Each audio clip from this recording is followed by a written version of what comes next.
Deməli, dərmanlarla bağlı məsələ ölkədə belədir. Yəni bizim müşahidələrimizə əsasən bunları qeyd edə bilərəm ki, birinci növbədə bizdə dərman probleminin olması və dərmanların, daha doğrusu qiymətlərinin baha olması birinci növbədə bizdə daxili istehsalın olmaması ilə əlaqədardır. Yəni ölkəmizdə təəssüflər olsun ki, dərman preparatlarının istehsalı çox aşağı bir səviyyədədir, təqribən yox dərəcəsindədir. Ona görə də biz məcburuq ki, ölkə olaraq bütün demək olar əksər dərman preparatlarını ithal edək. Yəni digər ölkələrdən ölkəmizə gətirək. Bu avtomatik olaraq müəyyən qədər bir məsrəflərə səbəb olduğuna görə belə halda dərmanların qiyməti maya dəyərindən biraz yuxarı olur. Bu birinci nüans. Digər bir nüans bizdə dərman idxalı ilə bağlı monopoliyanın olmasıdır. Yəni istənilən bir iş adamı ölkəyə dərman idxal edə bilməz. Yalnız bəlli şirkətlər ölkəyə dərman idxal edə bilir və bu da səbəb olur ki, onlar dərmanlara istədikləri, dərman preparatlarına istədikləri qiyməti təyin edirlər.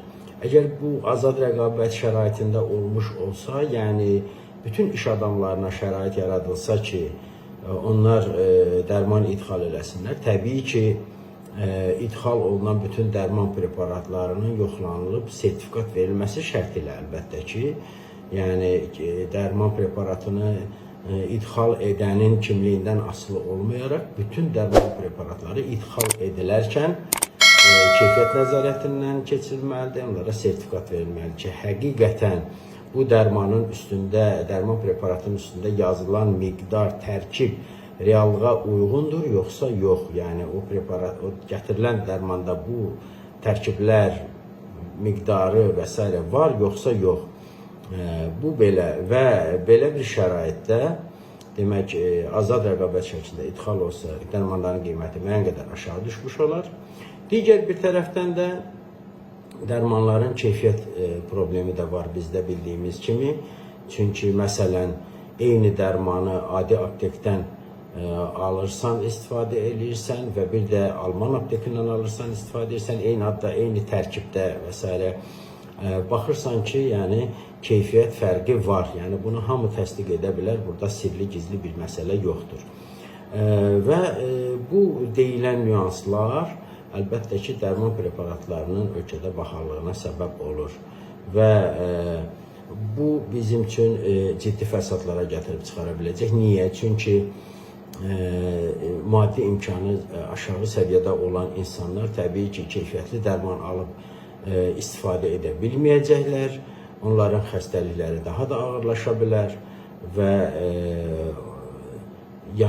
digər xəstəliklər onlar belə deyək qazana bilərlər və onların ömrü qısalmış olur. Bunun nəticəsində həyat keyfiyyəti aşağı düşmüş olur, iş, əmək qabiliyyəti aşağı düşmüş olur və dərman məsələsi strateji bir məsələdir, çox prioritet bir məsələdir bütün dövlətlər üçün. Çünki bu birbaşa insan sağlamlığına xidmət edən bir nəsnələrdir. Yəni dərmanların qiymətinin bahalaşması və keyfiyyətinin qənaətbəxş olmaması gətirib çıxarır insanlarda xəstəliklərin sayının artmasına, mövcud xəstəliklərin müalicəsində çətinliklərə. Bu da dediyimiz kimi insanların ömrünü qısaldır, həyat keyfiyyətini, əmək qabiliyyətini azaltmış olur. Ona görə də bu məsələlərə çox ciddi fikir verilməlidir və bu sahədə olan çatışmazlıqlar bir an öncə aradan qaldırılmağa çalışılmalıdır.